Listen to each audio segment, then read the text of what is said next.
Our cold front is in the Western Caribbean this evening, and we can see clouds and isolated thunderstorms across Cuba. As a result of this system, it is moving further towards the south, and it should be moving further towards the east as well. Expected to be in the Western Caribbean in the morning on Wednesday. We do have clouds across most of the southwestern portion of the Caribbean basin as well. We still have that moisture convergence.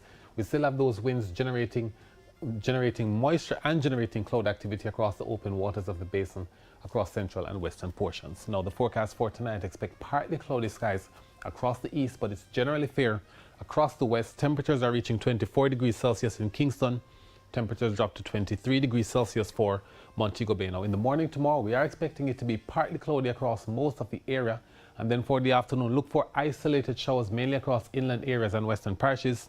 Temperatures are reaching 31 degrees Celsius in Kingston and in Montego Bay. The breakdown has partly cloudy to mostly cloudy skies for most of the southeast tomorrow. That's Morant Bay, Kingston, Portmore, and Spanish Town. We're expecting afternoon showers in Maypen and in Mandeville. Afternoon showers are also likely in Santa Cruz and Black River. It's mostly cloudy in Savannah, Lamar, and Negril. Morning showers are forecast for Port Antonio, and it's partly cloudy in the morning in Port Maria.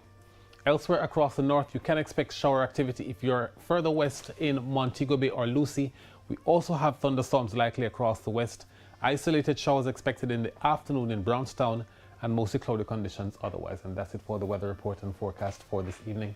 We thank you so much for watching.